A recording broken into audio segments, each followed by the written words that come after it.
Finally, it's payday and samahan niyo ako for today's video para mag-grocery. By the way, ang work ko pala is dito sa Cubao as a call center agent. So, yon. Samahan niyo ako for today's video. Iniiwan ko pala yung salamin ko kasi napaka makakalimutin itong person na ito. At hindi ko kayang magtrabaho ng walang salamin. As you can see, sa fire exit ako dumaan. Ayokong mag-elevator kasi nga ang tagal ng elevator sa ganitong oras. It's currently 5:15 in the morning and maraming umuwi ng ganitong oras. Kaya mas mabilis kong maghahagdan. By the way, 4th floor lang naman yung work ko kaya mabilis lang makababa din naman ng hagdan hanggang ground floor. Kaya nagpa-cute pa siya. Finally, ground floor na and palabas na tayo ng company niyan. So, samahan niyo akong maglakad.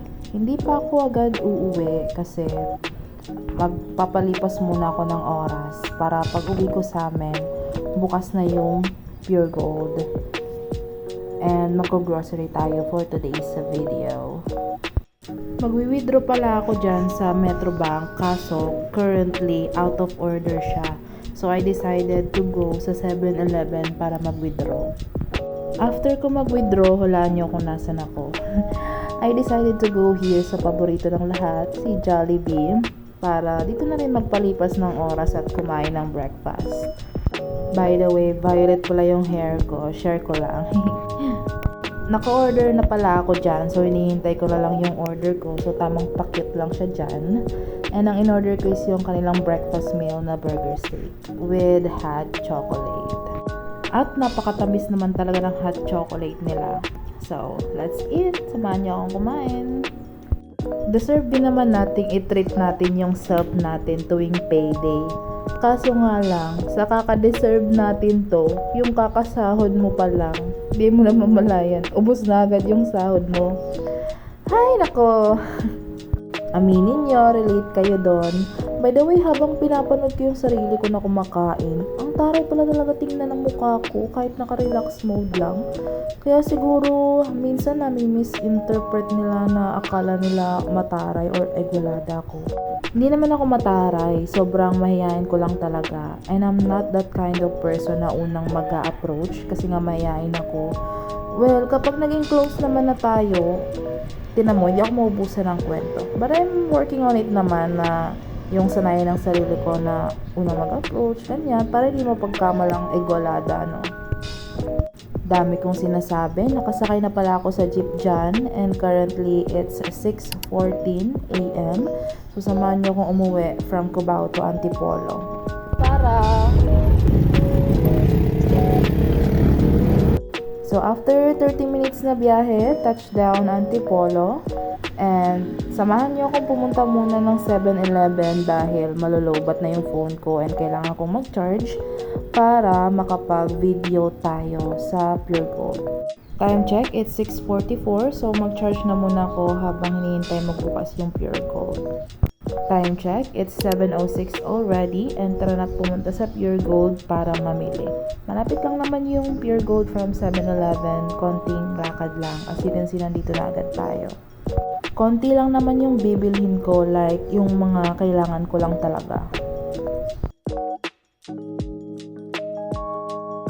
So, kukuha ko ng sardinas dyan and giniling kasi yan yung minsang hinahalo ko kapag nagluluto ako ng gulay. And hindi rin pwedeng mawala ang pork, chicken, and beef cubes sa aking grocery list kasi yan yung pinaka-MSG na ginagamit ko kapag nagluluto. Hindi na ako gumagamit ng betchin or magic sarap.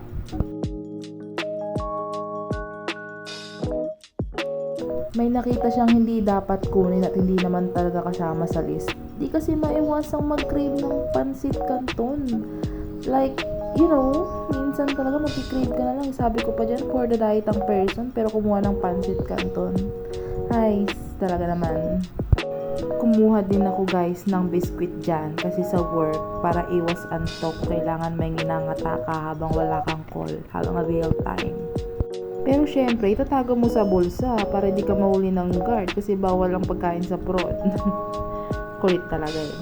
Bibili din sana ako ng candy para mga habang walang call. Kaso, ang taas pala ng calories. Wag na lang. Okay na yung biscuit. And, nag-crave din yan siya ng manik. Kaya, kumuha din siya ng manik. Yun lang naman. Actually, wala na akong kailangan bilhin. Kung ano-ano na lang talaga yung makita ko dyan. Ang kailangan ko lang naman talaga na wala na dito sa bahay is conditioner. Lastly, kumuha lang siya dyan ng tasty kasi nga ang mahal kung araw-araw akong bibili ng tinapay sa bakery. Okay na yung bumili ng isang balot. So, yun lang naman, magbabayad na ako. After ko sa Pure Gold, dumaretso naman ako sa bilihan ng gulay para bumili ng sibuyas at bawang. And bumili na rin ng pangbaon ko mamaya. Hindi na pala ako nag-white rice simula nung nag-shirataki rice ako. So, ang binili ko lang dyan is sayote. Gigisahin ko lang yan. And kakainin ko lang yan ng walang rice kasi naubusan din ako ng shirataki rice. Kaka-order ko lang. Bumili din ako ng itlog. Tapos na pala akong mamili. And konti lang naman talaga yung pinamili ko kasi wala kaming ref. Wala akong pag-iistakan. As you can see, paakyat yung daan papunta sa amin. At aakyat pa talaga ako ng hagdan hanggang 3rd floor. Diba? Araw-araw akong nai-stress hagdan na yan. Talaga naman. Finally, nakarating din ng apartment. Ay, kapagod naman talaga. Habang inayos ko tong itlog, kindly please follow our Facebook page, Mami Lois and Family, for upcoming videos with my family.